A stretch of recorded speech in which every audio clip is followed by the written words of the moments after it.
I'm Mark Muesse in the Department of Religious Studies here at Rhodes. Today I'm going to be talking about my field of comparative religion. Throughout its history, humanity has produced an astounding array of worldviews.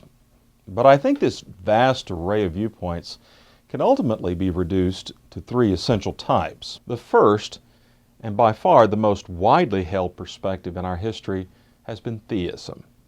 The belief that the reality underlying and governing the universe is a god or pantheon of gods and goddesses. Gods are invariably conceived as personal beings, much like ourselves, with minds, desires, emotions, and even occasionally with bodies. The second category of worldviews takes the opposite point of view by denying that the ultimate reality has personal, human-like characteristics, even if these are understood to be infinitely greater than our own.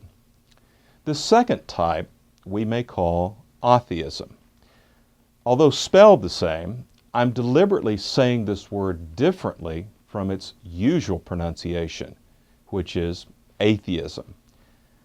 I make this distinction because atheism need not be understood as an anti-religious or anti-spiritual perspective. Indeed, within almost all theistic traditions, such as Christianity, Hinduism, and Islam, there are atheistic elements. By atheism, I simply mean the view that the ultimate reality is best conceived impersonally, as a reality devoid of human-like qualities. We find the atheistic impulse all throughout the world's religions and in modern secular traditions. Hinduism speaks of the Nirguna Brahman, the fundamental reality that has no qualities. The ancient Greeks and early Christians spoke of Logos.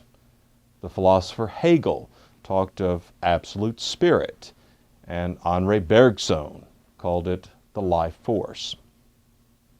What I find problematic about both the theistic and atheistic worldviews is that they assert too much.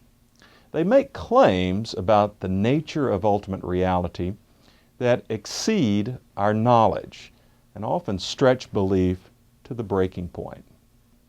There is, I believe, a third worldview that may be more compelling for persons living in the modern age. Yet ironically, it is an ancient vision of the world. This is mysticism.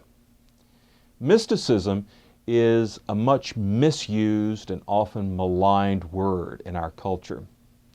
But I think these difficulties derive from a misunderstanding of the term and its misguided association with things like the occult.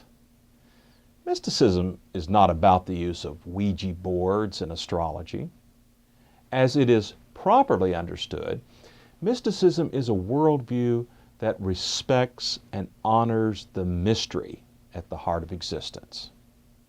Mystery, in a theological sense, is not merely something we do not yet understand.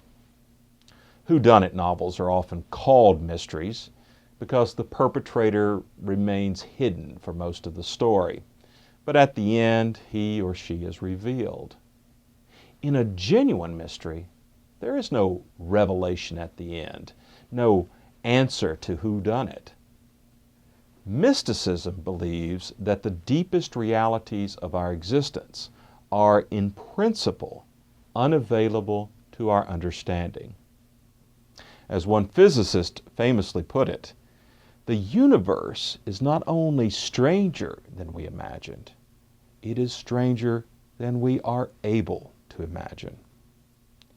Mysticism is willing to accept this about the world and to make peace with this fact and to teach us how to live our lives accordingly.